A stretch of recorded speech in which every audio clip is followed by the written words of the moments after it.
Hi friends, welcome back to my channel. So today మా ఫామ్లో నేను ఉండవల్లి నుంచి ఒక 1000 దాకా బనానా ప్లాంట్స్ తెప్పించాను. సో ఈరోజు ప్లాంటేషన్ జరుగుతుంది ఫామ్లో. మీరు చూసినట్లయితే అక్కడ పనిచేసే వాళ్ళు ప్లాంటేషన్ చేస్తున్నారు. సో మీరు ఇక్కడ చూస్తే ఇవి వచ్చేసి చక్కెరకేళి. నెక్స్ట్ వచ్చేసి ఈ 2 మళ్ళలో నేను కర్పూరం అనే దేశీ వెరైటీలు 2 వేయించాను. ఎందుకంటే మోస్ట్లీ మనకి దేశీ వెరైటీస్ ట్రై చేద్దామనేసి మన ఫామ్లో. సో నాకు ఫస్ట్ టైం నేను బనానా కల్టివేషన్ అనేది చేస్తున్నాను. మీరు ఇక్కడ చూసినట్టయితే బ్యాక్ సైడు వీళ్ళు కూలీలు బనానా ప్లాంటేషన్ అనేది చేస్తున్నారు. ఇవి తీసుకొచ్చి రావడానికి మెయిన్ కారణం ఏంటంటే ఇది మాది రెడ్ భూమి. సో నేను అమరావతి దగ్గరికి వెళ్ళేసి కొన్ని ఆల్మోస్ట్ ఒక 1000 బనానా ప్లాంట్స్ తీసుకొచ్చాను. ప్లాంట్స్ అంటే ప్లాంట్స్ కాదు, దుంపలు అంటారు యాక్చువల్గా. సో మనకి బనానా చెట్టు పక్కన పిలకలు వస్తాయి కదా, సో ఆ పిలకలు తీసుకొని మనం ప్లాంటేషన్ చేసుకోవాలి. మీరు చూసినట్లయితే ఈ 2 మళ్ళీ ఆల్రెడీ ప్లాంటేషన్ అయిపోయింది పొద్దున్న నుంచి. సో ప్లాంటేషన్ అయిపోయిన తర్వాత డ్రిప్ వదలాలి. అంత మునుపు మనం ఒక 200 దాకా తెచ్చాము. మల్టీ లేయర్ ఫార్మింగ్ లాగా. అది కంప్లీట్ బనానా ఫార్మింగ్ కాదు, మల్టీ లేయర్. దాంట్లో అక్కడక్కడ మనకి బనానాస్ వస్తాయి. సో ఇప్పుడు చూసినట్లయితే మీరు ఈ కొబ్బరి చెట్లు ఉన్నాయి కదా, ఈ కొబ్బరి చెట్టు మధ్యలో ఒక బనానా ప్లాంట్ అనేది ఉంది. సో నాకు యాక్చువల్లీ ఎక్స్పీరియన్స్ లేదు బనానా ఫార్మింగ్లో. మాకు వరి, పత్తి, ఈ మిరప, నెక్స్ట్ వెజిటేబుల్స్, మామిడి ఇవన్నీ నాకు ఎక్స్పీరియన్స్ ఉంది. కానీ ఈ బనానా కల్టివేషన్ మీద, ఫార్మింగ్ మీద నాకు అసలు ఎక్స్పీరియన్స్ లేదు. సో ఫస్ట్ టైం నేను చేస్తున్నాను కాబట్టి నాకు సమ్ లెర్నింగ్ ఉంది దీంట్లో.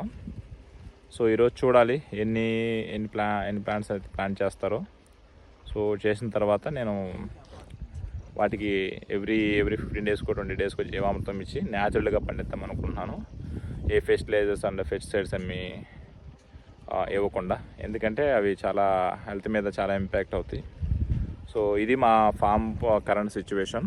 చూసినట్లయితే ఇక్కడ 2 మళ్ళు ఉన్నాయి, అండ్ ఇక్కడ కూడా 2 మళ్ళు ఉన్నాయి. మొత్తం 4 మళ్ళు, అరౌండ్ 1 acre ఉంటుంది. సో 1 acreలో నేను కంప్లీట్గా బనానా ప్లాంటేషన్ చేస్తున్నాను. సో ఇప్పుడు బనానా ప్లాంటేషన్ చేసిన తర్వాత అంతర పంటకి ప్రస్తుతానికైతే మినుములు చల్లదాం అనుకుంటున్నాను. సో అవి ఎలా వస్తే చూడాలి. అందుకని నేను దీనికోసం దుక్కు దున్నించి మినుములు చల్లి వాటర్ పెడదాం అనుకుంటున్నాము. సో అవి వస్తాయి. సో అవి అయిపోయిన తర్వాత అవి 100 days క్రాపే కాబట్టి సో అంతర పంటగా మళ్ళీ ఏదైనా ప్లాన్ చేయాలి. సో ప్రస్తుతానికైతే నేను పసుపు అని థింక్ చేస్తున్నాను. బట్ చూడాలి మన వెదర్కి అవి. ప్లస్ నేను అవి దేశీ వెరైటీ గ్యాదర్ చేసేసి అవి ప్లాంటేషన్ చేద్దాం అనుకుంటున్నాను. సో మీరు ఇట్లా చూసినట్లయితే ఈ బ్యాక్ సైడ్ కూడా 2 మళ్ళు వరికని నేను ఆపాను, ప్లాంటేషన్ ఏం చేయకుండా.